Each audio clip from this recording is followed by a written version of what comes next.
Bendito eres tú, Señor, nuestro Dios y Padre. Te damos gracias por esta nueva oportunidad en esta segunda tanda, en esta segunda hora, donde vamos a continuar estudiando este tema de las doctrinas bíblicas. Solicitamos la ayuda de tu Espíritu que nos guíe a toda verdad, que podamos sacar provecho de la enseñanza de esta tarde y que esta enseñanza pueda contribuir a nuestro crecimiento, nuestra edificación, para que así equipados podamos honrarte como es digno de ti y podamos cumplir el propósito de tu voluntad. Gracias, en el nombre de Jesús. Amén. Bien, continuamos la segunda parte de la clase Doctrinas Bíblicas. Estamos hablando de la interpretación de la Biblia. Hay una palabra que ustedes deben conocer.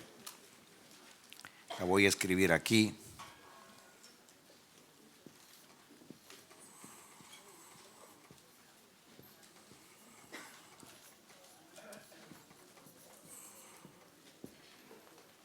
Esta es la palabra hermenéutica. ¿La pueden ver ahí? Muy bien. Hermenéutica es la ciencia de la interpretación. No solamente de la interpretación bíblica, es la ciencia de la interpretación. Hermenéutica se usa también para interpretar otros libros antiguos, no necesariamente la Biblia solamente. Ahí entonces es necesario añadir una palabra, hermenéutica bíblica. Ya eso especifica qué tipo de hermenéutica es. Entonces, hermenéutica bíblica es la ciencia de la interpretación de la Biblia. En palabras sencillas, la ciencia de la interpretación de la Biblia. El término etimológicamente se deriva del verbo griego hermeneu, que significa explicar, traducir, interpretar. ¿Muy bien? Hermeneu.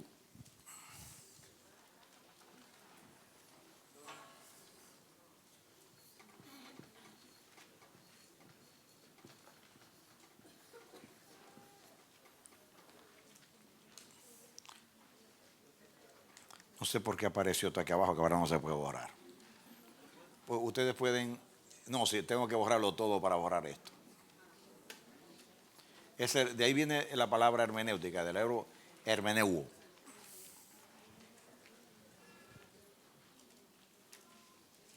Que significa explicar, traducir, interpretar. Si están tomando notas, explicar, traducir, interpretar.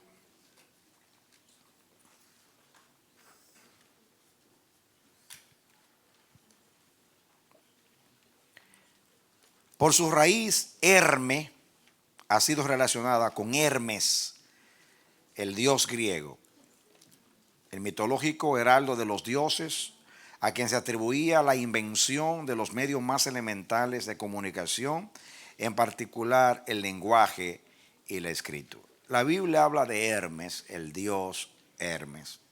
Vamos a leer a Hechos 14:12. Ahora ustedes van a tomar nota de estas cosas o le escuchan después tranquilamente.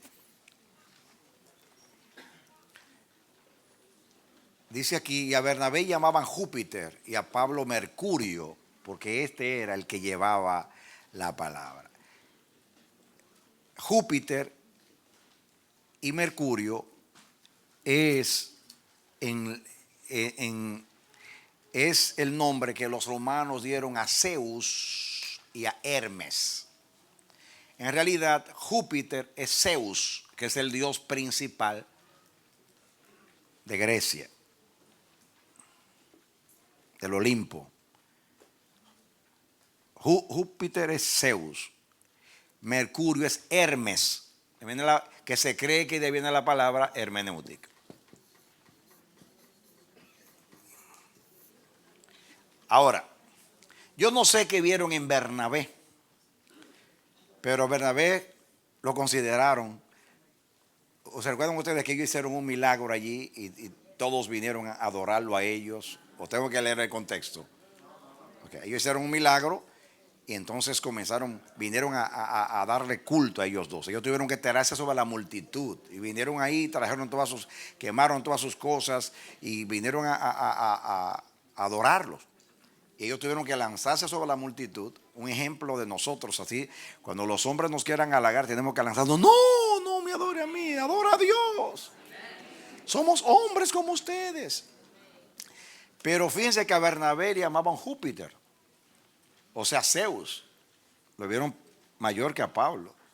Pero como Pablo era el que predicaba, por lo menos en ese momento, llamaron Hermes o Mercurio, que era el que llevaba la palabra. Hermes está relacionado con eso, con la retórica, la comunicación en particular, el lenguaje, la escritura. Muy bien. Y viene la palabra hermenéutica, que el verbo hermeneo significa explicar, traducir, interpretar. Muy bien. Díganlo conmigo ahora. ¿Cuál es el primero que dije? El primero, ¿cuál era? Explicar. ¿Cuál es el segundo? Traducir. ¿Y el tercero? Interpretar.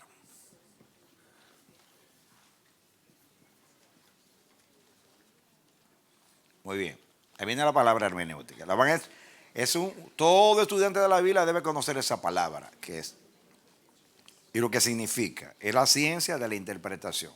Si es hermenéutica bíblica, interpretación de la Biblia. De acuerdo. Ahora, el término sinónimo de hermenéutica es exégesis.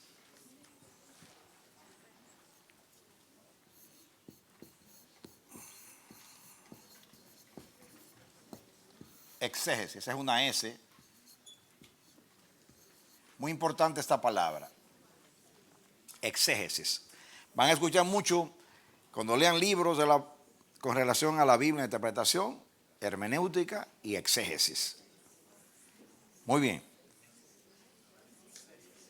Exégesis. Así como está escrito ahí. Del griego, exegeomai. Exegeomai.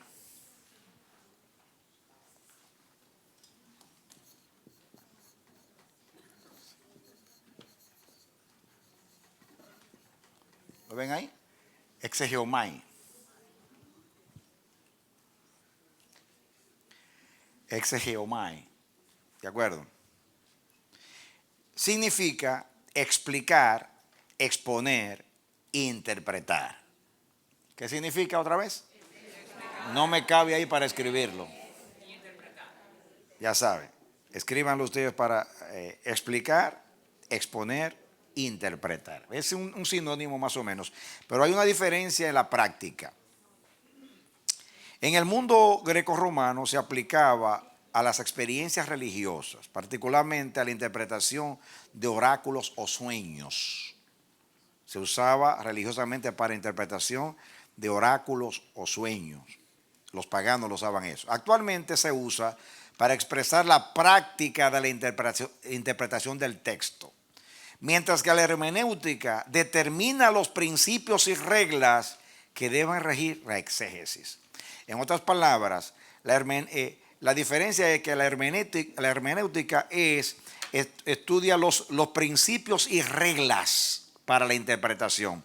La exégesis es en realidad la práctica de la hermenéutica, que ya en sí es la aplicación de la hermenéutica. La hermenéutica son los principios y reglas de la interpretación.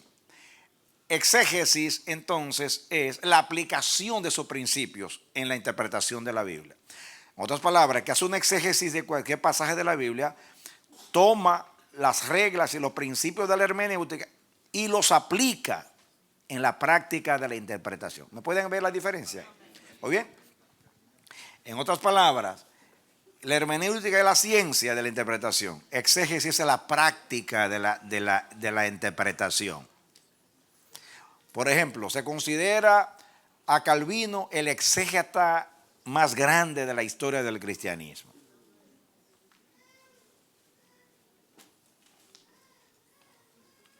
No ha sido superado Calvino como el más grande de los exégetas o intérpretes de la Biblia.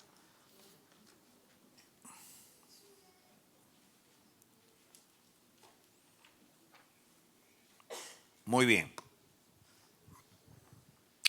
¿Vieron la diferencia? La hermenéutica son las reglas y principios que rigen la interpretación de la Biblia. Exégesis es la práctica misma que para interpretar la Biblia entonces sigue las reglas de la hermenéutica.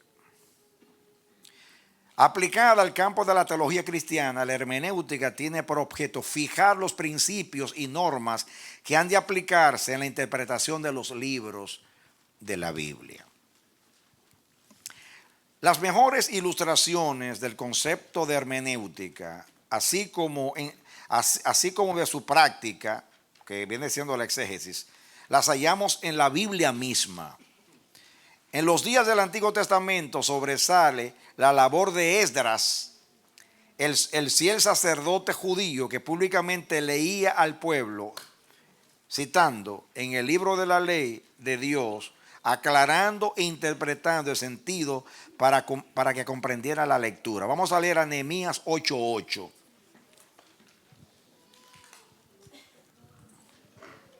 Nehemías 8:8. Hablando de Esdras dice, y leían en el libro de la ley de Dios claramente y ponían el sentido de modo que entendiesen la lectura. Muy bien, esta versión que yo leí aquí dice, en el libro de la ley de Dios, aclarando e interpretando. Ahí dice claramente y ponían el sentido para que entendiesen. O sea, ahí están las dos palabras, aclarando e interpretando el sentido para que comprendieran la lectura. Quiere decir que cuando Esdras leía la escritura públicamente en ese contexto, él a la vez que leía interpretaba, decía lo que significaba, o sea, lo que Dios quería decir en el texto. ¿Cuál era el mensaje de Dios? Se sobreentiende que nosotros los predicadores también, aunque nuestro trabajo no es mayor, no es interpretar, pero interpretamos la Biblia. ¿Por qué? Porque nosotros estamos sustrayendo un mensaje de la Biblia para el pueblo y se sobreentiende que tenemos que trazar bien la palabra. Pablo habla de trazar bien la palabra. El predicador tiene que trazar bien la palabra. Trazarla bien es justamente eso, interpretarla correctamente, para que el mensaje que llegue sea el mensaje de Dios y no la idea del intérprete. Muy bien. Sigo para que entendamos un poquito. Dice aquí, en el Nuevo Testamento la práctica exegética aparece no solo como elemento didáctico, sino como esencia de la proclamación evangélica centrada en Cristo.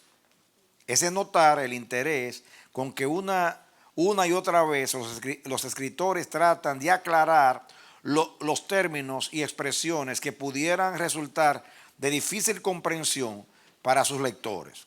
El verbo hermeneu aparece en el texto griego de cada uno de los versículos aclaratorios que se mencionan a continuación. Vamos a poner ahí a Mateo 1:23.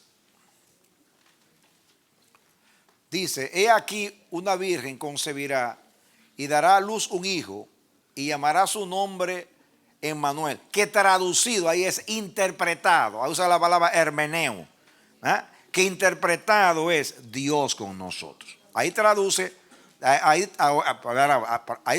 traducido, valga la redundancia, pero la palabra, el verbo es hermeneo, es traducido es, o sea, interpretado es Dios con nosotros. Aunque de un idioma a otro, que está como traduciendo, pero para que se entienda. Usa el verbo hermeneo. Otro verbo, otra palabra, vamos a ver en Marcos 5:41. Dice, y tomando la mano de la niña, o sea Jesús, le dijo, Talita cumi, que traducido, o sea interpretado es, niña, a ti te digo, levántate. Ahí está la palabra hermeneo. Está interpretando de un idioma al otro, ¿no? Muy bien. Vamos a leer a Marcos 15:22.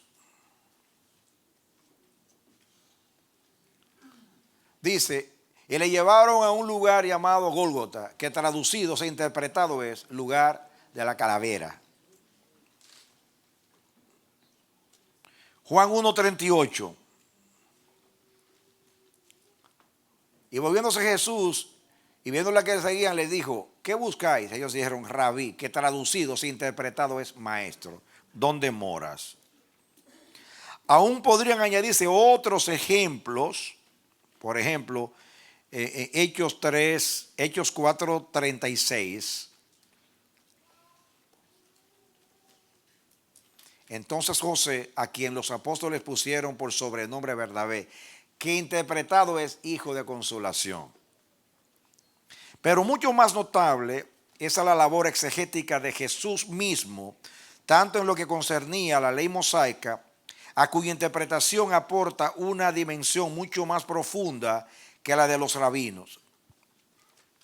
Como en torno a los textos mesiánicos del Antiguo Testamento, que hallaban en él su cabal cumplimiento. Lucas sintetiza admirablemente el magisterio hermenéutico de Jesús cuando refiere el diálogo con los discípulos de Emmaús. Vamos a leer Lucas 24:27. Y comenzando desde Moisés y siguiendo por todos los profetas, les declaraba, y la palabra es hermeneo, le interpretaba en todas las escrituras lo que de él decían.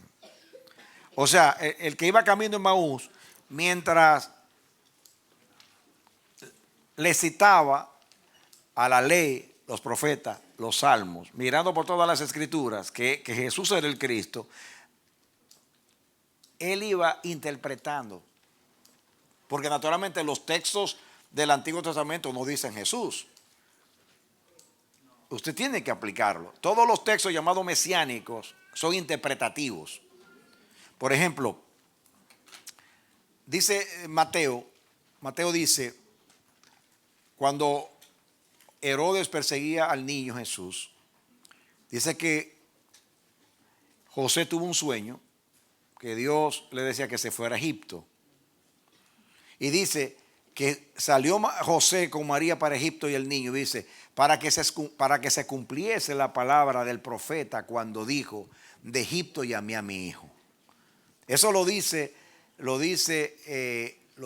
Oseas 11, refiriéndose a Israel cuando Dios lo llama de Egipto. Sin embargo, ahí lo aplica Jesús. Es una interpretación. Cuando dice Jesús a ellos, hablando ¿de quién era hijo el Cristo? Dijeron de David. ¿Y por qué David dice, dijo el Señor a mi Señor, siéntate a mi diestra? Ahí está interpretando que se refiere al Mesías, a Jesús. O sea, casi todos los textos llamados mesiánicos, cuando dice para que se cumpla tal cosa, es una interpretación. Por ejemplo, toda la epístola de Hebreos es una interpretación, es una hermenéutica. Porque ¿qué hace él? Él comienza a comparar el antiguo pacto con el nuevo.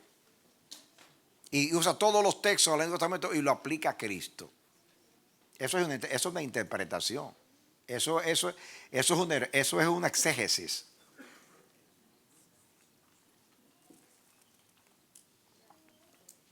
Ahora, posiblemente el texto más contundente para mí se encuentra en Juan 1:18. A Dios nadie le vio jamás. El unigénito Hijo, diga Jesús, que está en el seno del Padre, Él le ha dado a conocer. Ahí la palabra a conocer es exegesato, que viene de exégesis. En otras palabras, le dio a conocer, literalmente significa explicó. En otras palabras, dice así: a nadie, dice, a Dios nadie le dio jamás. El unigénito Hijo que está en el seno del Padre, Él le explicó.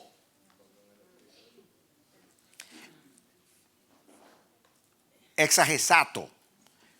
En otras palabras, lo que quiere decir es, miren lo que dice la Cueva en su interpretación literal. Ponen una nota al lado que dice, traduce de esta manera, o sea, él dice: a Dios nadie le vio jamás. El unigénito Hijo que está en el seno del Padre, dice, hizo la exégesis del Padre. Como está usando el verbo exagesato, que de ahí viene la palabra exégesis, en otra palabra, Jesús es la exégesis del Padre. Jesús, usando la hermenéutica del Espíritu, la celestial, explicó a Dios. ¿Qué significa la palabra exégesis? Dijeron. ¿Ah? Explicar. Viene la palabra traducido, interpretar, hermeneo, pero exégesis más o menos es el mismo significado. Es la aplicación. Entonces, Jesús es la exégesis del Padre. Nadie interpretó a Dios como el que estuvo en el seno del Padre, que vino a darle a conocer. Diga, Cristo es la exégesis de Dios. Amén. Yo lo veo así. Los profetas son la exégesis de Moisés o de la ley. Jesús es la exégesis del Padre, pero es la exégesis de la ley y los profetas. Los apóstoles son la exégesis de la ley, de los profetas y de Jesús. Porque los profetas interpretaron en todas las escrituras que Jesús era el Cristo, el Hijo de Dios. Es una interpretación, una exégesis. ¿Te entiende eso? Muy bien.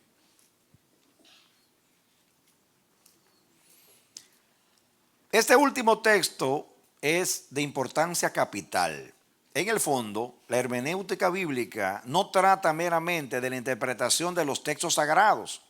Su finalidad última debe ser guiarnos a una comprensión adecuada del Dios que se ha revelado en Cristo, la palabra encarnada. ¿Usted entendió eso?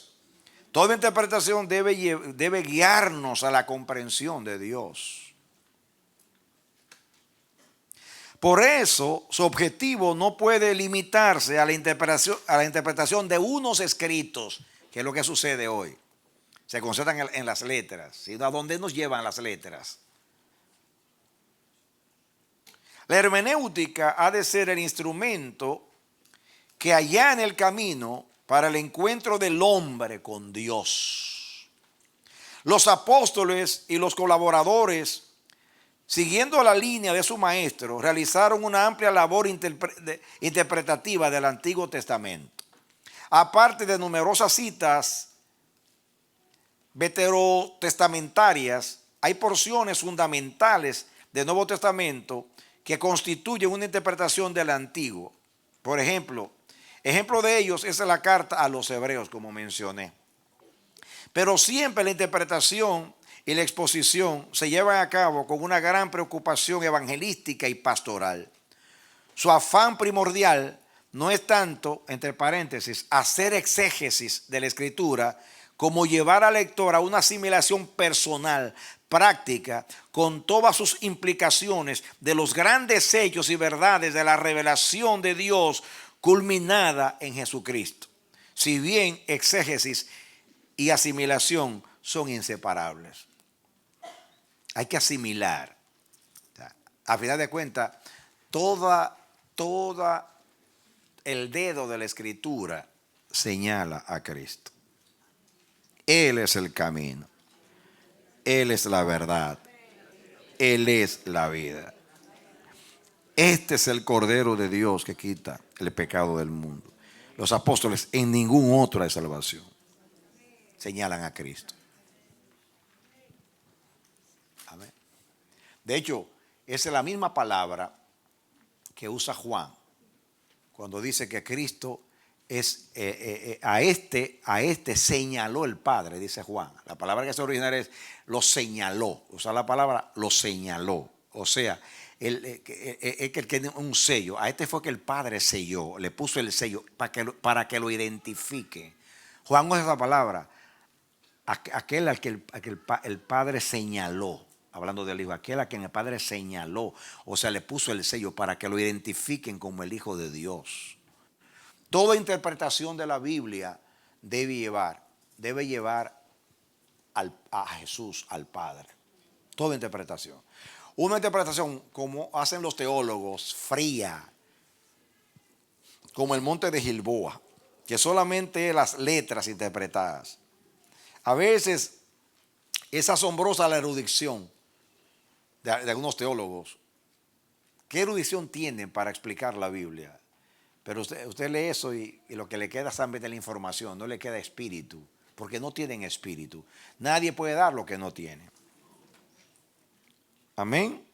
Muy bien.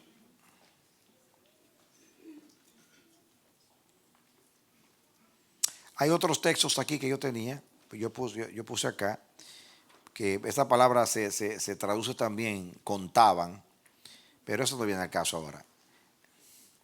Ya saben esto.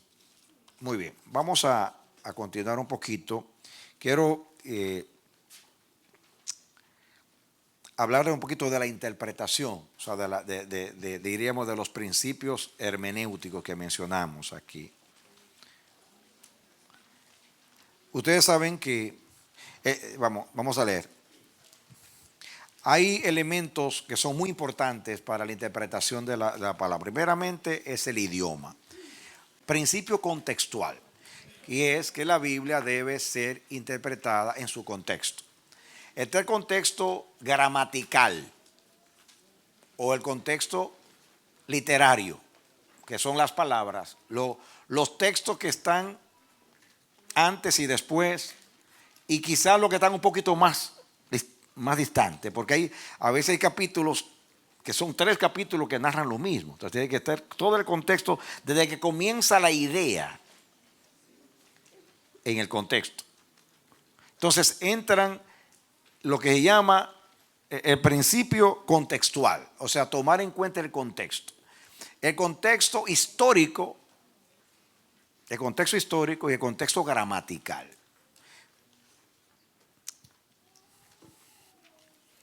Cuando yo veo, ya van a ver, primeramente está el idioma.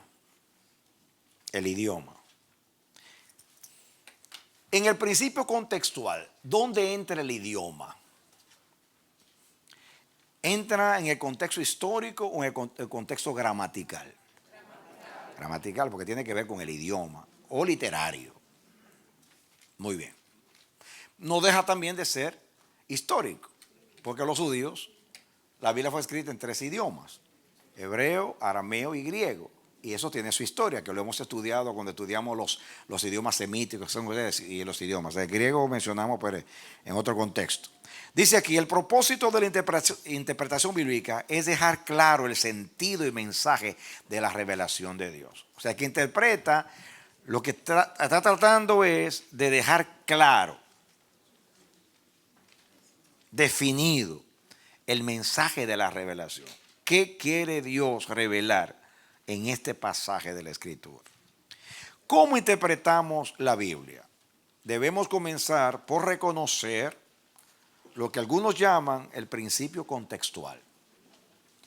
Debe considerarse la Biblia dentro de su propio contexto de idioma. Escuchen bien, idioma, tiempo, lugar y situación.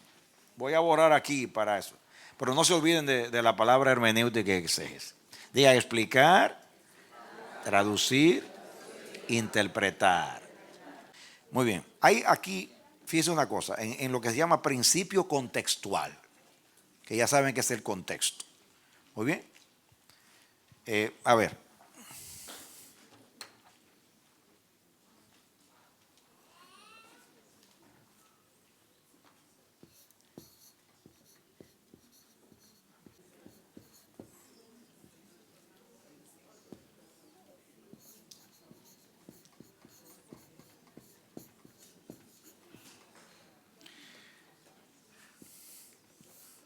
Ya saben que aquí entra el contexto, diríamos, histórico,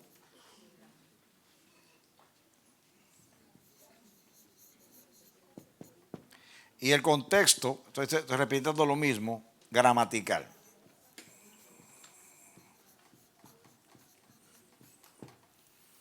Muy bien, ese es el principio contextual. Ahora, en cada uno de ellos hay áreas. Por ejemplo, hay que tomar en cuenta el idioma, tiempo, lugar y situación.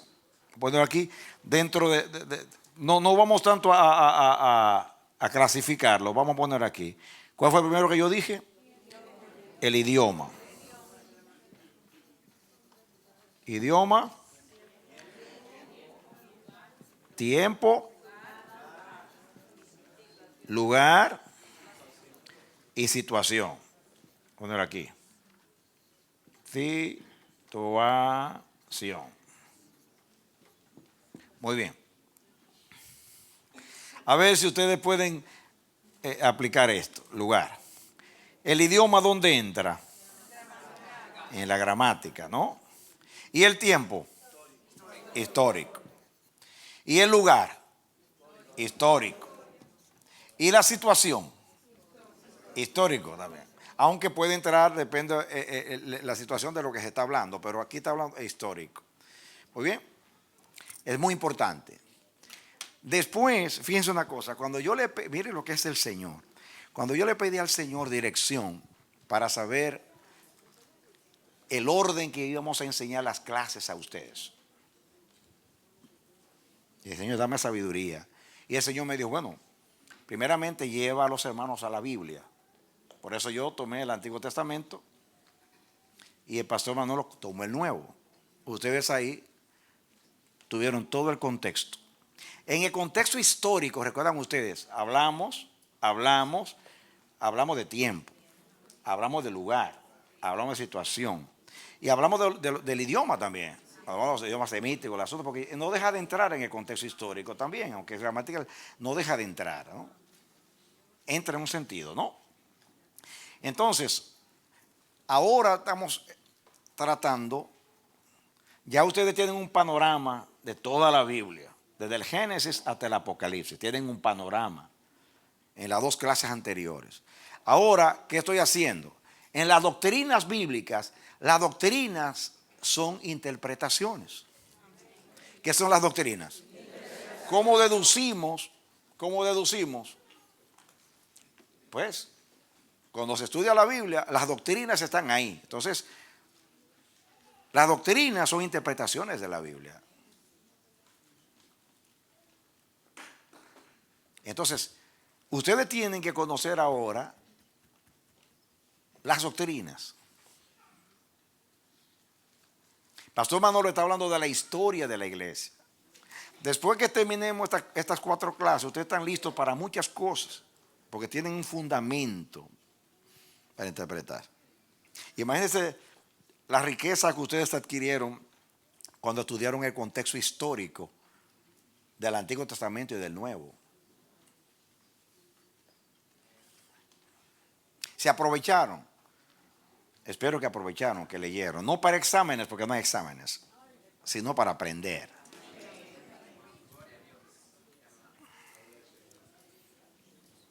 Muy bien. Cada parte de ella, o sea, del idioma, tiempo, lugar y situación, debe analizarse a la luz de las demás partes. Ya hemos dicho que la Biblia se escribió en hebreo, arameo y griego. Expertos lingüistas constantemente tratan de dar a sus traducciones de las Santas Escrituras el verdadero sabor y significado del texto original. Particulares construcciones idiomáticas y modismos constantemente se descifran para nosotros en nuestro idioma con claridad cada día mayor, conforme se publican más y mejores traducciones. O sea, los expertos en idiomas están constantemente tratando de traducir de los idiomas originales lo que es lo más cerca de la interpretación a nuestro idioma o nuestros idiomas. Muy bien. Hay otros datos ahí. Yo estoy seleccionando lo que nos importa a nosotros. Entramos al tiempo. Ya hablamos del idioma.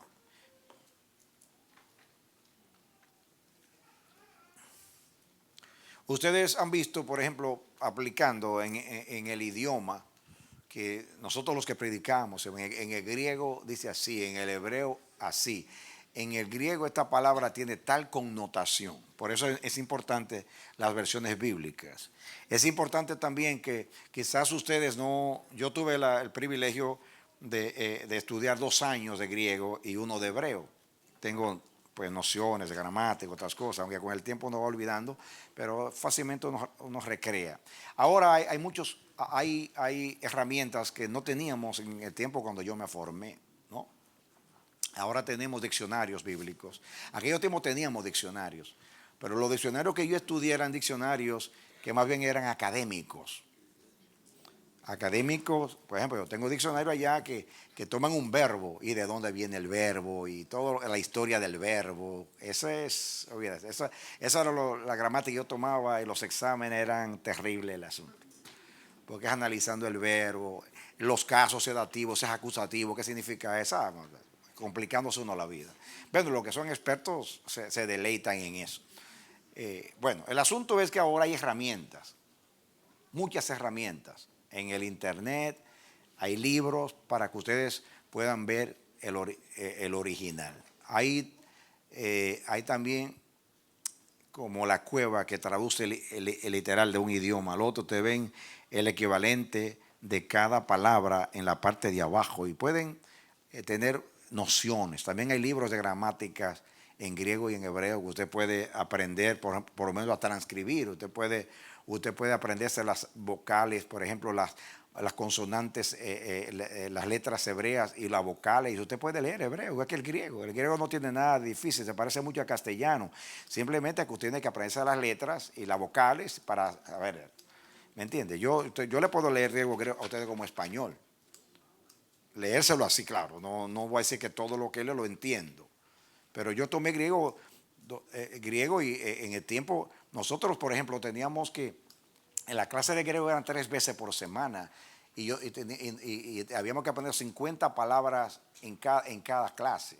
Así que nosotros andábamos para el comedor con tarjetita, así, era aprendiendo palabras.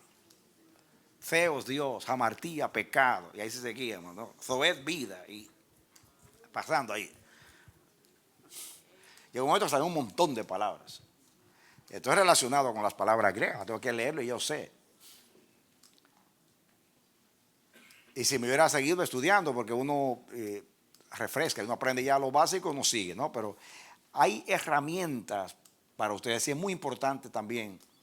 Si ustedes no son expertos, por ejemplo, hay Biblias cada Biblia tiene una aportación. Por ejemplo, de las conocidas en castellano, la versión de la Valera, por ejemplo, tiene ciertas, no es una versión, te voy a decir, extraordinaria, pero tiene su belleza en la traducción. El lenguaje de Valera es muy, muy bonito, muy hermoso. Yo prefiero a Valera por el idioma, por la belleza del idioma. ¿Me entiendes? Tiene una belleza del idioma. La versión de las Américas, por ejemplo, es una versión que tiene sus méritos. La versión de las Américas es más paráfrasis en un sentido, ¿no? Es más paráfrasis que, por ejemplo, la versión de las Américas, por decir algo, si vamos a que ustedes entiendan un ejemplo, no estoy diciendo que es así porque yo no me he puesto a pensar en eso. Hay varias palabras en el griego que se traducen siervo, el que sirve, siervo.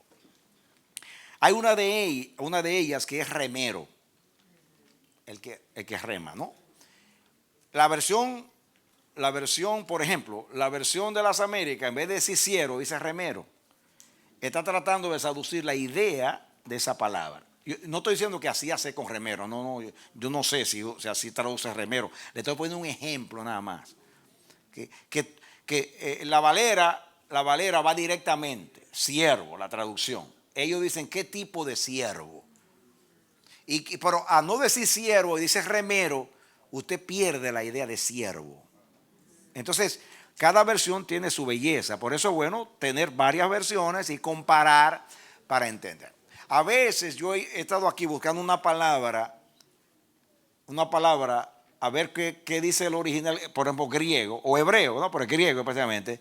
Y busco la palabra y digo, wow, qué lindo significado. Déjame ver cómo la traduce las Américas. Digo, wow, por las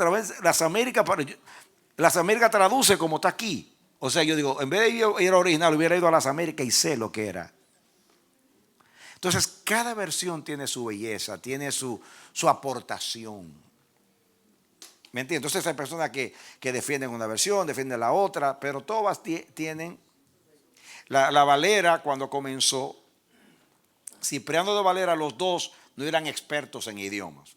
Generalmente traducían, como Lutero, de otros idiomas. ¿Me entiendes? O sea, no eran personas, sabían, conocían, pero no eran expertos. Ahora, por eso se hace necesario que la revisión. Ahora las revisiones han pulido más la traducción, no la Biblia, el original, la traducción, que es lo más. Muy bien. Es que a veces en las traducciones hay dificultad porque hay palabras que no existen en un idioma, hay que buscar la idea más aproximada. A ver si ustedes están de acuerdo. Esto es una historia real. Un misionero estaba en un lugar de África siglos atrás, no ahora modernamente, porque África ha cambiado mucho, por aquellos tiempos, siglos atrás, y él estaba traduciendo la Biblia a ese dialecto de África. Entonces, es una parte bien sur donde nunca ha nevado, y él tenía que traducir el texto. Si tus pecados fuesen como la grana, como la nieve serán emblanquecidos. ¿De qué manera yo le traduzco nieve a esta gente si nunca lo han visto en su vida? Y se rompió la cabeza con el texto pidiéndole a Dios sabiduría. Y de momento vio un indígena que abrió un coco y vio el blanco y dijo, si tus pecados fuesen rojos como el carmesí, como el coco será emblanquecido.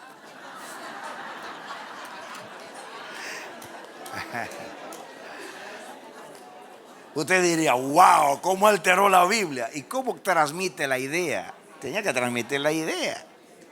Claro. O si no, tenía que traerlo a una gira a Alaska para que vea nieve y Muy bien. O sea, es una idea para que vean que las traducciones a veces es muy difícil traducir una palabra de un idioma al otro.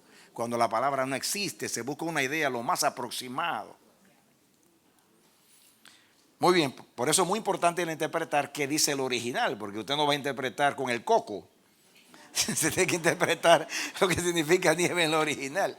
¿Te das cuenta? Pero ahora, gracias a Dios, tenemos tantas herramientas, los diccionarios y todo. Y cada día los expertos lingüistas pues aportan más. El tiempo. El tiempo, la historia, o lo que podríamos llamar trasfondo histórico, debe comprenderse para interpretar correctamente la Biblia. Entre los pueblos antiguos, los hebreos eran los que tenían el más agudo sentido de la historia. Y lo eran porque Dios se reveló en sus actos y palabras por medio de la historia. No debe conocerse únicamente la historia de sus actos salvadores, sino también el ambiente en que dichos actos salvadores ocurrieron. Los acontecimientos de la Biblia tuvieron por centro el área geográfica que se extiende desde Egipto hacia el norte de Palestina, Babilonia, Asiria, hasta el Asia Menor y finalmente Europa. ¿Recuerdan ustedes que cuando estudiamos historia, yo estaba con la geografía aquí con los mapas? ¿Por qué les daba mapas? Sin un mapa usted no entiende. Así como Jerusalén está rodeada de montes, si usted no entiende, yo he ido a Jerusalén, está rodeada de montes. Usted tiene que saber, el monte Hermón, cada monte, es bueno conocer la geografía. Usted conoce la geografía, hay muchas enseñanzas espirituales en conocer la geografía, muchas cosas, en el significado de las palabras. Hay mensajes subliminales en las escrituras. Inclusive se han escrito libros de los códigos de la Biblia, que hay mensajes, bueno, naturalmente, usted no puede hacer una hermenéutica de eso, pero eso son enseñanzas espirituales, no son enseñanzas que usted la puede enseñar como algo doctrinal, ¿no? Pero es muy importante conocer el tiempo. ¿Por qué estudiamos todos los imperios uno por uno? ¿Saben por qué estudiamos todos los imperios uno por uno? Porque si usted no entiende en qué tiempo vivió Ezequías y lo que pasó con Sennacherib y todo el contexto histórico de los asirios, muy difícil de interpretar algunos libros de la Biblia, como Oseas y Amós, que vivieron en ciertos tiempos. En tiempos de los asirios. Seguimos. Puesto que los acontecimientos de la Biblia ocurrieron en un periodo de varios millares de años, han de observarse cuidadosamente los movimientos históricos de este gran periodo. Si no se reconocen estos movimientos y cambios, el intérprete se encuentra en la torpe posición de evaluar los moldes de conducta del primitivo cananeo por las elevadas normas morales de Jesús. O sea, cuando yo estudié historia en la universidad, tenía un profesor y él, pues la definición no era de él, pero él decía, yo aprendí desde el primer libro de historia que cayó en mis manos, no sé si en sexto o séptimo grado, yo me aprendí la definición de historia. Historia es el estudio de los hechos humanos y de los diversos estados de civilización de los pueblos a través del tiempo. Estaba en sexto grado y mira, me recuerdo, era un enamorado de la historia. Cuando llegué a la universidad, escuché la definición del profesor, que no era de él, era de otro, y él decía, historia es una recreación intelectual y presente de un hecho pasado que dejó sus huellas. Me gustaba eso. Es una recreación intelectual y presente de un hecho pasado que dejó sus huellas. En otras palabras, usted no puede entender a Martín Lutero si usted no se pone una túnica de sacerdote y se mete en un convento agustino del siglo XVI. No lo va a entender a Lutero. Si se pone a juzgarlo con la mente de ahora, usted lo va a decir, va a decir no va a entender a Lutero. Hasta lo puede juzgar mal. Eso es lo que está diciendo acá. Usted no puede medir la inmoralidad, la moralidad de los cananeos como en el tiempo de Jesús. O sea, los cananeos en el tiempo de Jesús no eran los cananeos cuando los hijos de Israel conquistaron a Canaán. Usted tiene que tener un contexto, ¿sí?, en cuanto al tiempo. El lugar. Si el factor tiempo tiene que ver con el trasfondo histórico, el factor lugar tiene que ver con el trasfondo geográfico. Y la geografía tiene que ver con el contexto histórico, naturalmente. Es un hecho reconocido que la posición climática y geográfica influyen en la cultura de un pueblo. Es natural, el clima y todas las cosas de un lugar, si es montañoso, si es llano. Todo eso, porque la Biblia es un libro que está llena de figuras del lenguaje. Es increíble cómo los profetas usan la figura de dicción del lenguaje, metáforas, símiles, fábulas, todo tipo de figuras del lenguaje usan ellos. Las parábolas en el caso de Jesús. Entonces, es muy importante. Ahora hay libros de costumbres de los tiempos bíblicos. Sería bueno que usted vaya y se compre, lo puede comprar en el internet, es muy importante eso. Yo tengo varios. Cuando cualquier cosa, y ahí habla de todo, de la ganadería en ese tiempo, de la flora, y habla de las costumbres, de las bodas hebreas, de todas esas cosas, cómo se pastoreaban las ovejas, todas esas cosas del lugar tiene mucho que ver con la interpretación. Si no, usted con una mente del siglo XX, Estados Unidos, Europa, interpretando aquellos tiempos, está perdido. Es una recreación intelectual y presente. Hay que irse al pasado. Hay que irse al pasado, en tiempo de David, pensar. El lugar. El lugar tiene que ver con la cultura. En Egipto, donde hace mucho calor y rara vez llueve, la gente es lenta y necesita dormir mucho. Generalmente en climas frescos, por el contrario, la gente tiene movimientos más rápidos y es más progresiva en cuanto a eliminar la suciedad y la enfermedad.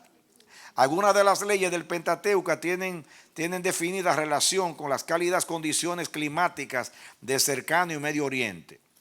Por ejemplo, la prohibición de comer carne de cerdo era buena porque dicha carne se descomponía rápidamente sin refrigeración. Era peligroso. Eso es una interpretación de él ahora. Esa es la hermenéutica de él en cuanto a la aplicación del lugar.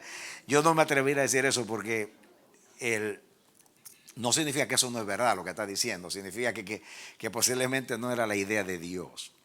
Porque los alimentos llamados inmundos de Levítico 11, aunque se pueden aplicar a salud, en el contexto no está hablando de salud, está hablando de leyes ceremoniales que según Dios, esos animales muertos, todos los animales muertos eran inmundos. Naturalmente, ahí se deduce que Dios sabía la descomposición y sabía el proceso de descomposición, las bacterias, Dios lo sabía, aunque no se conocían las bacterias en ese tiempo, ya Dios lo sabía. Y eso sí es verdad, porque la descomposición naturalmente, lo que se percibiera, los malos olores, los gusanos en los animales que se morían, pero Dios sabía más que eso, sabía las enfermedades, esas cosas. Yo no dudo que hay un contexto de salud, pero según Dios, esos animales contaminaban el santuario. El que lo tocaba o se lo comía estaba inmundo hasta la tarde, o sea, no podía entrar en ese tiempo a adorar al santuario. Ahí hay también una enseñanza de lo que es santidad, porque después, cuando entendemos el concepto de santidad, que lo de Dios está apartado de todo lo que es, de todo lo que está descompuesto, de todo lo que es inmundo, que tiene mal olor. Dios es higiene, Dios es salud. Entonces, ahí viene la idea. Ahora, naturalmente, esto no deja de ser verdad. Aunque quizás esa no es directamente la intención de Dios a prohibir el cerdo. No deja de ser verdad, pero quizás no era la intención original de Dios. Sí, lo que está diciendo es verdad que el clima no hay refrigeración y se descompone más rápido. Y saben ustedes que la carne de cerdo tiene la triquina que produce la triquinosis. Y la carne de cerdo hay que meterle fuego, 400 grados para quemarle todas estas cosas. Si no, usted se está exponiendo. Todo eso es verdad. Es que yo también soy médico. Muy bien. El que sabe poco de todo no sabe nada. Ese soy yo. Ok, 4. La situación.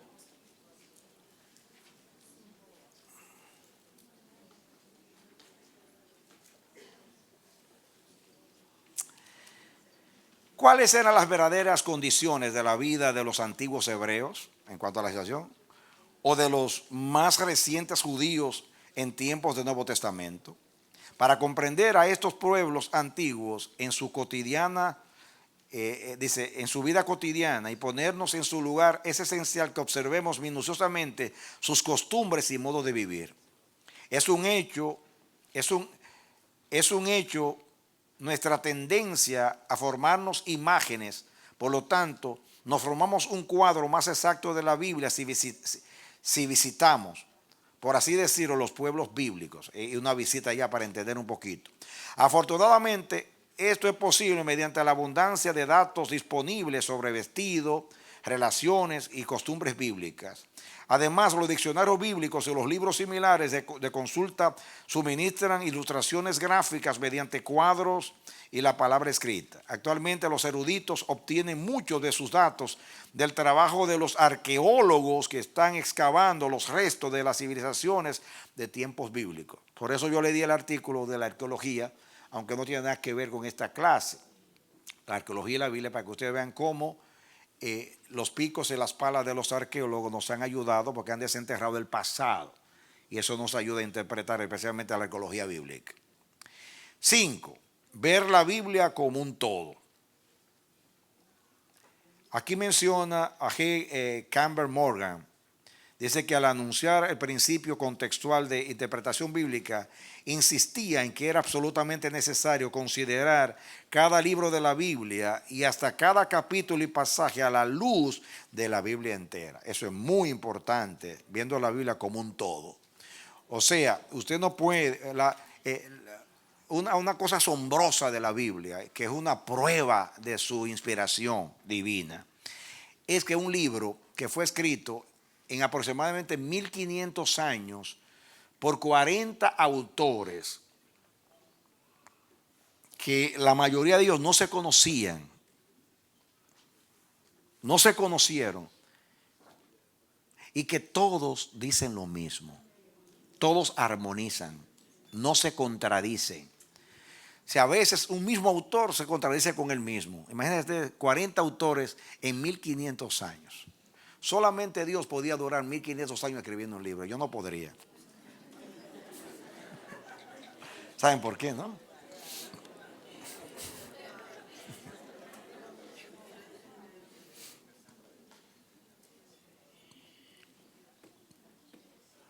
Eso me dice a mí que el autor de la Biblia es eterno.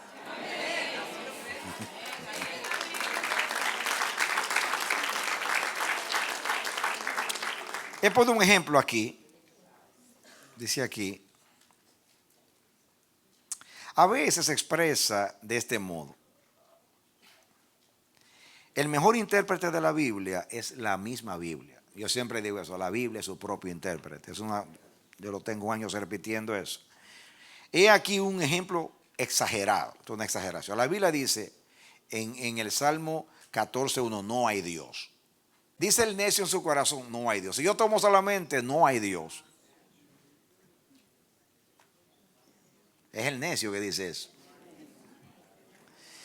Así dice al pie de la letra. Pero proclamar que la Biblia enseña el ateísmo, o sea que no hay Dios, sería lo más irresponsable y falto de honradez. Tenemos que leer la afirmación, no hay Dios, entre paréntesis, en su contexto completo. Entonces leemos, dice el necio en su corazón, no hay Dios. Pero en la interpretación de este texto hay que ir más allá del contexto inmediato. Hay que considerar el resto de la Biblia. La Biblia comienza con Dios, Génesis 1:1, en el principio creó Dios los cielos y la tierra, y termina con Dios, Apocalipsis 22:21. Póngalo allá, Apocalipsis 22:21.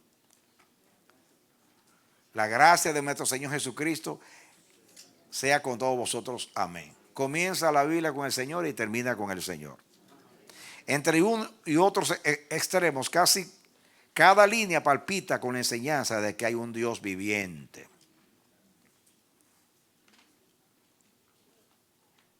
Amén. Entonces, esa última interpretación, o sea, esa última regla de interpretación, que la Biblia hay que verla como un todo. No solamente una parte, sino todo. Porque la Biblia es una sola cosa. Es un solo libro, tiene un solo autor. Aunque haya 40 autores humanos, hay un inspirador que es divino. Y ese es el mismo, ayer, hoy, por los siglos. Entonces, la Biblia, si usted encuentra un pasaje oscuro en cuanto a la interpretación, que usted no lo entiende, tiene que buscar luz en otros pasajes de la Escritura. Comparar el oscuro con el claro. Y entonces hay luz en su recámara. Amén. Hay que buscar la luz en otra parte de la Escritura. Eso es lo que hacemos cuando predicamos. Vamos y vemos cómo la Biblia usa una palabra aquí, aquí, allá, y vemos los diferentes usos de la palabra. Muy bien. Hay diferentes escuelas de interpretación. Yo no voy a entrar en todos esos detalles, pero voy a decir, está la escuela alegórica, naturalmente, que usa mucho la alegoría. Por ejemplo, hay hombres como Filón, Clemente y Orígenes usaron mucho la alegoría.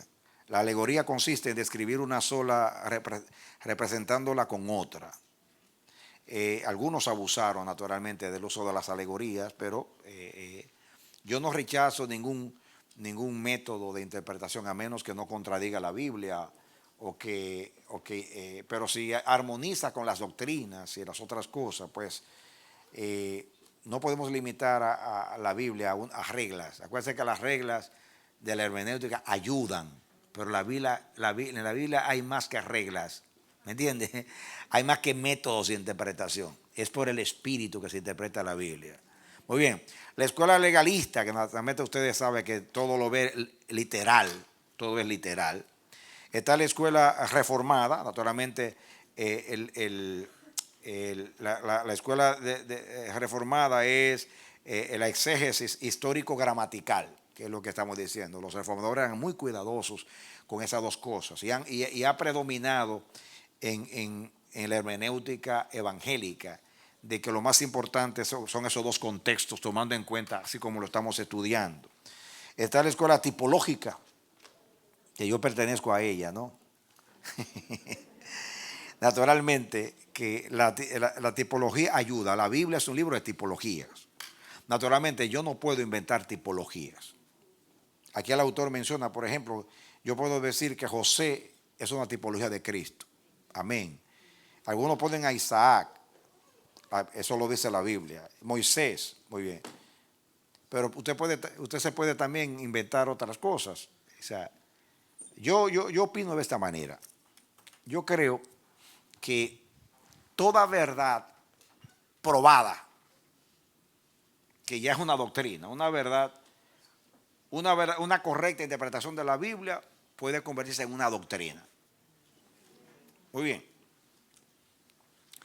No se puede hacer una doctrina de un pasaje. Hay que hacer una doctrina de algo que sea consistente, que lo diga toda la Biblia. O que si no lo dice, por lo menos no contradice, armoniza. Quizás no tanto con las letras, pero con el carácter de Dios, con muchas cosas. ¿Me entiende? Eso es si no hay mucha luz.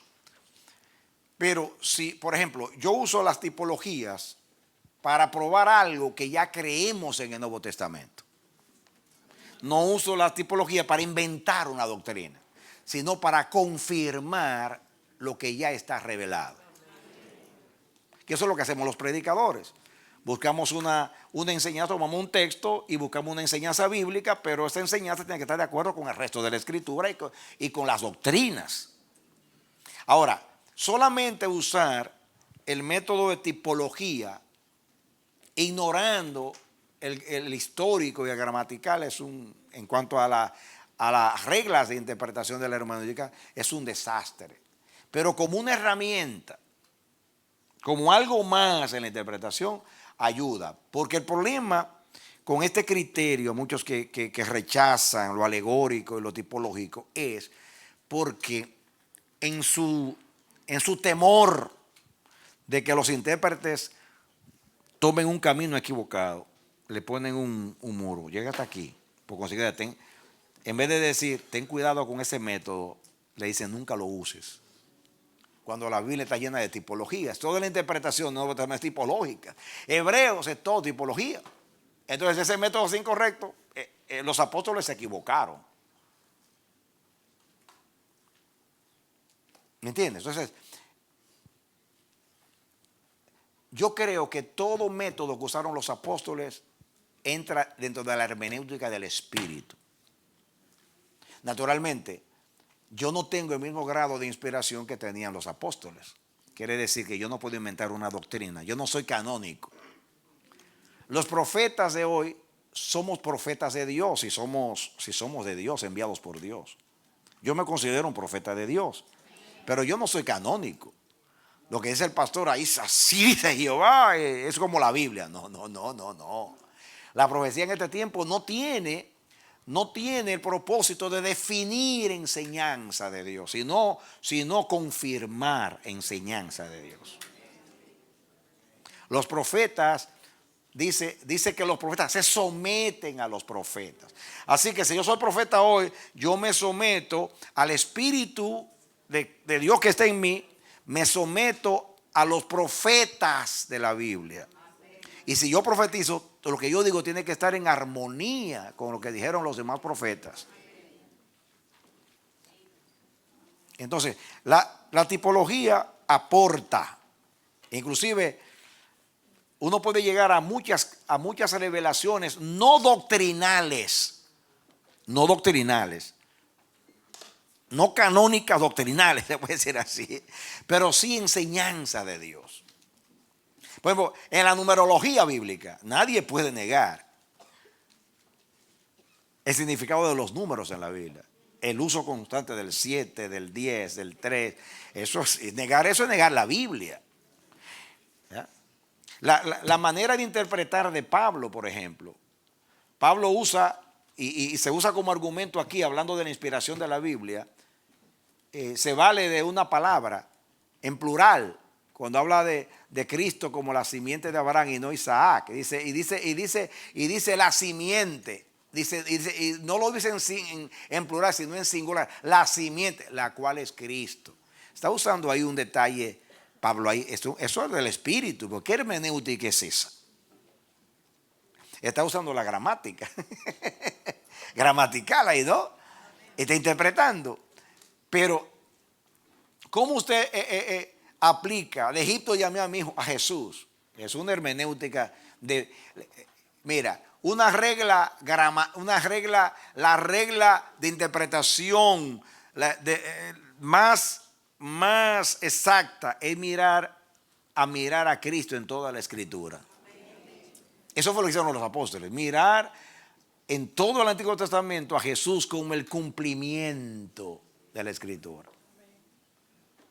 ¿Están?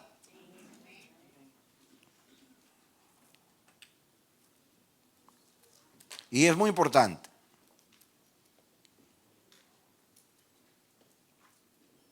Aquí menciona también a Cristo como el principio orientador. Cristo es el todo en la Escritura. Escudriñad las Escrituras, porque a vosotros os parece que en ellas tenéis la vida eterna. Ellas son las que dan testimonio de mí. Amén. Pero sí, amados, escuchen.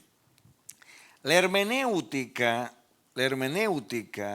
la exégesis son medios para interpretar. Y nos ayudan.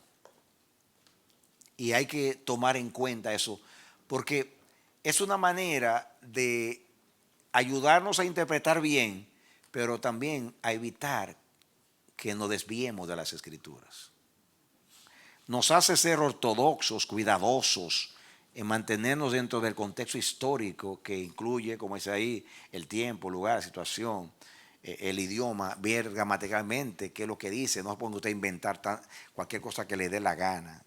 Hay gente que sacan unas cosas y ¿de dónde sacó este hombre esto? O sea, hay que tener mucho cuidado, hay que ser muy temeroso de Dios cuando entramos a interpretar las Escrituras. Quita tus zapatos, que el lugar donde tú estás, tierra santa es. Así tenemos que ir al libro de Dios. Pero entiéndase una cosa.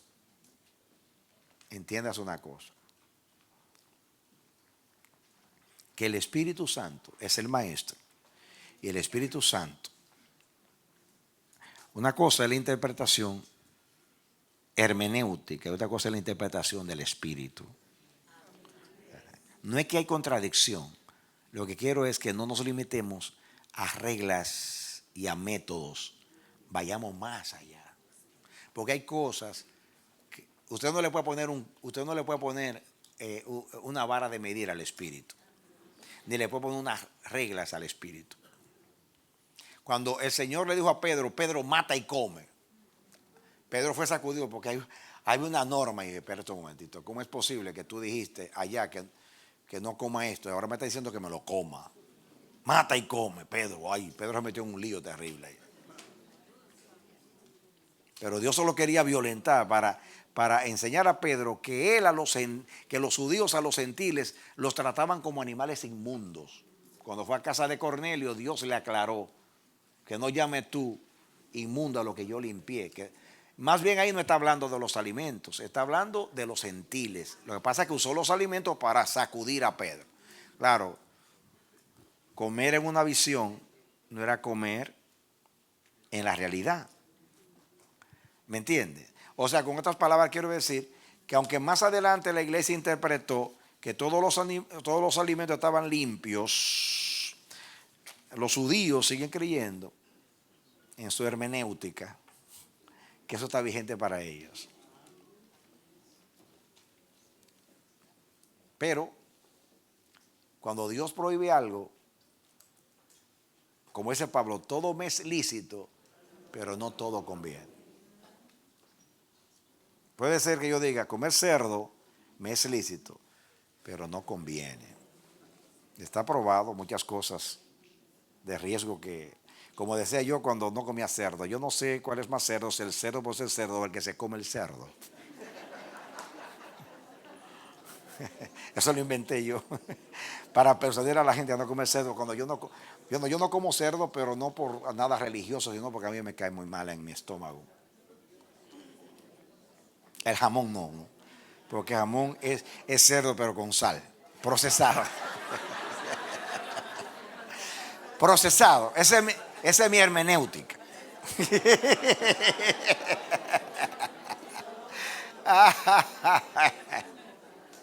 Bien, escuchen. Lo que quiero decir es que hay que saber usar la libertad cristiana. Que no sea para tropezadero, que sea para bien. Si Dios prohíbe algo, uno dice, por algo lo prohibió Dios, déjame tomarlo en cuenta, porque totalmente aunque esté abolido, aunque yo me lo pueda comer, espérate un momentito. Es como el uso de la sangre, por ejemplo. Desde el Génesis, Dios prohibió el comerse la sangre. El comérsela estoy hablando, no transfusión, comérsela. En el Nuevo Testamento fueron las cosas, una de las cosas que los apóstoles pusieron como prohibición a los gentiles. Absténganse del uso de ahogado y de sangre. ¿Saben lo que es ahogado? Cuando usted mata el pollo no le corta la cabeza. Eso es ahogado, como hacen los judíos, ¿verdad? No le da el cuello, te corta el cuello para que la sangre salga, la sangre. A ver, la sangre. A mí no se come la morcilla, santo Dios. Que Dios los perdone. Pero el asunto no es por el aspecto religioso. Es el aspecto de salud. Escúchenme. No, yo no estoy haciendo una doctrina de eso. Justamente le estoy diciendo que cuando tú tienes una conciencia espiritual, tú no te quedas en las letras. Tú entras más allá de las letras. Y dices, caramba, si el Dios del cielo prohibió esto, aunque Él no lo dijo todo, déjame ser muy cuidadoso. Tengo la libertad para hacerlo. Por eso dice Pablo que yo no puedo usar la libertad para tropezadero, sino para edificar. Todas las cosas me son lícitas, dice Pablo, pero no todas convienen. Entonces, no es que tengo libertad para hacerlo, es si conviene hacer las cosas. Yo, por ejemplo, naturalmente, yo no voy a un restaurante a decir cómo mataron el pollo, yo me lo como. Porque Pablo también dice comer sin averiguar. Por causa de la conciencia, porque si me dicen cómo fue que lo mataron, no me lo voy a comer. Entonces, para no tener problema con conciencia, me lo como, ¿no? Pero en realidad, uno con conciencia dice, caramba, si Dios, desde el Génesis, no tiene nada que ver con Moisés, prohibió el asunto de la sangre, el uso de la sangre. El ahogado tiene mucho que ver con sangre. Uso de la sangre, el ahogado, es lo mismo, porque el cortar, el hacer que sangre el animal es justamente para que usted nos ingiera la sangre, que bote la sangre. Hay un sentido espiritual ahí que no tiene nada que ver con alimentación. Yo no estoy diciendo que no tiene que ver con el Evangelio, pero la intención de Dios es que en la sangre está la vida. Cuando Dios prohíbe la sangre, dice, porque en la sangre está la vida. Entonces ya no tiene que ver con religión ni con salud, sino porque en la sangre está la vida de todo hombre y de todo animal. En la sangre. Dios no permitió los sacrificios humanos, solamente el de Cristo. En otras palabras, todo esto tipifica a Jesús.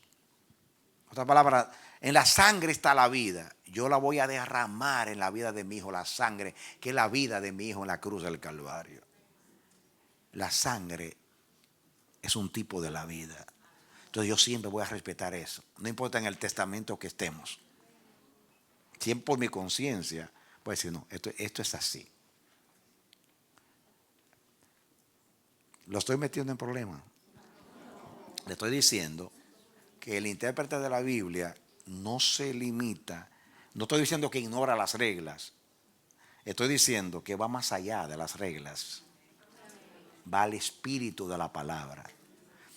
En el espíritu, usted no puede encasillar el espíritu en reglas. El espíritu va más allá de reglas. Que fue lo que Dios le dijo a Pedro: mate y come. Pedro fue sacudido. Yo soy el espíritu que te estoy mandando a hacer eso, Pedro. Dios es soberano. Él hace lo que quiera, cuando quiera.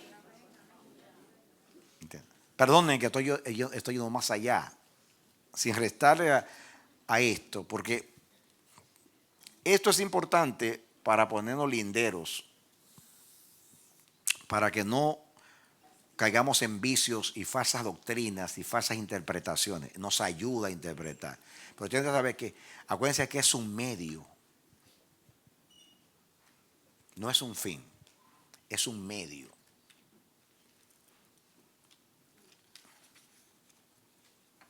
Muy bien.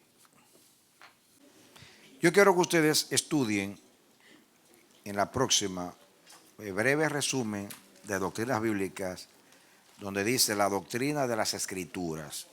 La introducción, terminología, Biblia, derivado de biblión, rollo o libro. Ahí están los textos.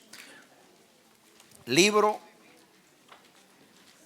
Lucas 4:17. Escritura, usado en el Nuevo Testamento para designar los libros sagrados del Antiguo Testamento que eran considerados como inspirados, según Romanos 3:2 y 2 de Timoteo 3:16. Usado también en el Nuevo Testamento respecto a otras partes. Usa la palabra, la Biblia usa la palabra Biblia, o sea, rollo, usa la palabra escritura, usa la palabra de Dios, número 3. Muy bien. Usa esos términos para referirse a la Biblia. Ahí están los textos. B, actitudes frente a la Biblia. Eso lo estudiamos, recuerdan ustedes, en la inspiración de la Biblia: racionalismo, romanismo, misticismo, neortodoxa, lo que dicen las sectas. Yo voy a tener que, porque esto es una introducción a la Biblia para poder hablar de la doctrina. Después voy a hablar de lo que la Biblia enseña acerca de la Biblia. Ahora como doctrina. Voy a dejarlos ahí, ustedes estudienlo. Yo lo voy a tomar en cuenta para la próxima, porque vamos a estudiar un poquito acerca un poquito más de esto, ¿no? Acerca de la Biblia, como lo que nosotros creemos como doctrina acerca del libro de la Biblia, el libro como Biblia, ¿ok? No lo voy a detener más. Oran conmigo. Padre, gracias, muchas gracias por estas informaciones que nos ayudan, nos equipan, nos forman, para que no seamos ignorantes, sino conocedores del libro santo. Gracias porque estos principios nos ayudan, nos ponen límites para evitar que crucemos los linderos que no cruzaron nuestros padres. Por favor, ayúdanos. Danos tu bendición, Señor. Llévanos bien a nuestros hogares y permite que al estudiar el Espíritu Santo nos pueda enseñar y seamos, Señor, hacedores de la palabra, no simplemente oidores. Y vivamos la palabra y compartamos la palabra y demos, Señor, razón de nuestra fe a todos aquellos que nos pidan una explicación de lo que creemos. La bendición tuya sea con nosotros. En el nombre de Jesús. Amén. Denle un aplauso al Señor.